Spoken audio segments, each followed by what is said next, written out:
So the base is cut out of a breathable base cloth. I'm going to sew a zip into it, but unlike a lot of cushions where the zip is down one of the long edges, normally the back edge of the cushion, this is going to be a horseshoe zip. It makes life much easier when stuffing a cushion to have a horseshoe zip in.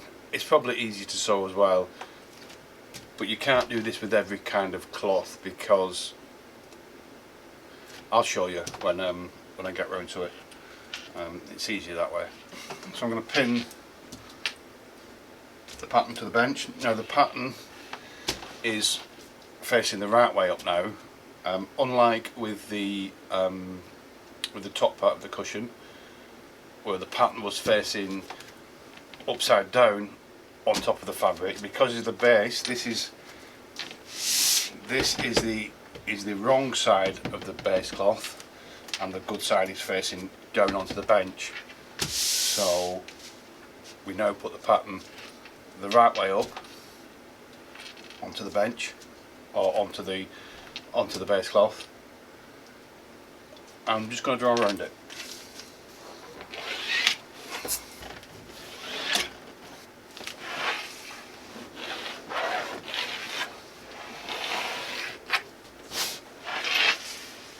So that's the actual one for the base cushion drawn out. I need to now draw the line where the zip's going to go and put a curve in. So this is why it's called a horseshoe zip, because it's not really a horseshoe shape, but it's the kind of generic term. So that's where the zip's going to get sewn to.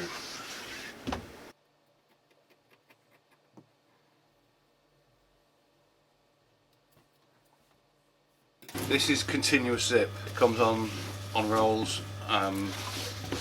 This is 100-meter rolls, but you can get 200-meter rolls. The line is where the teeth go. So I've already got a slider attached to this one. I wouldn't normally, but I have.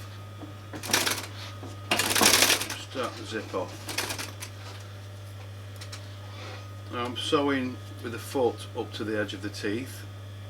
I'm not using a zipper foot for this. I'm just using the standard foot. I'll leave the needle in, slide the slider back, and continue. Now that it comes to the curve, what I'm going to do, I'm going to hold this in my left hand and try and hold the zip straight, so as if it's coming from my chest there. And I'm going to move the fabric with my left hand and keep the zip straight. But I want to put a bit of tension on the zip as I do it to get round the corner. Now the line is just a guide, it's not exact. So moving the fabric with my left hand, keeping the zip straight.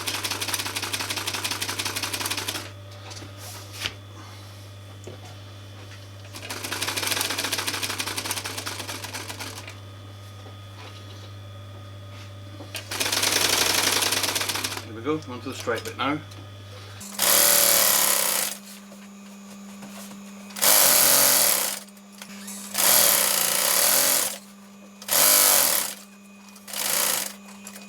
So the same again with this end.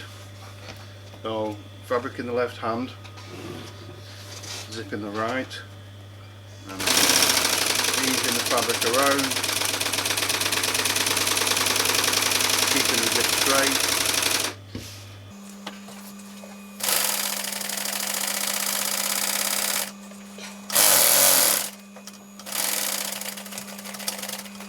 So that's the outside of the zip sewn. That's the longest bit. So now I need to get rid of this, put this right in the centre.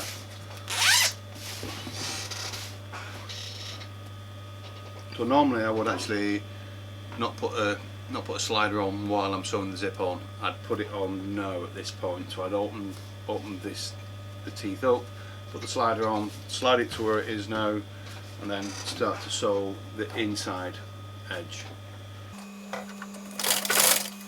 So up to this point we're absolutely fine. Where the curve starts, what I need to do is flatten the zip down, and it's going to create little pleats. So I'm just going to push the zip fabric towards the needle. It's just going to put little pleats in. As long as I keep the zip flat where the teeth are, it'll be fine.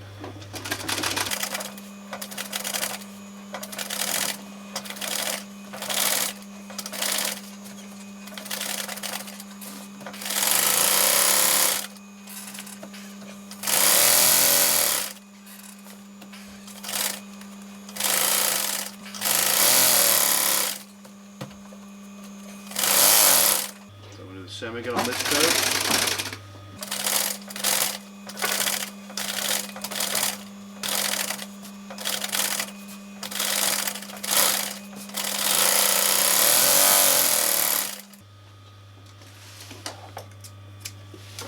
I need to now flip it over.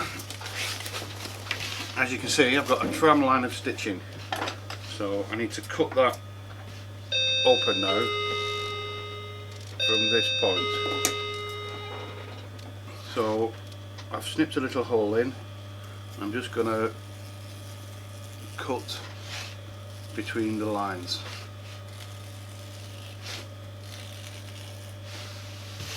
Now this fabric doesn't actually fray when it's cut. If it did fray, I wouldn't be doing the zip like this. I'm not snipping all the way to the end, because when the cushion's made and it's zipped up, I'm going to push the slider into here, so it's underneath this, so it's like a pocket for the slider. So that's how you sew a horseshoe zip.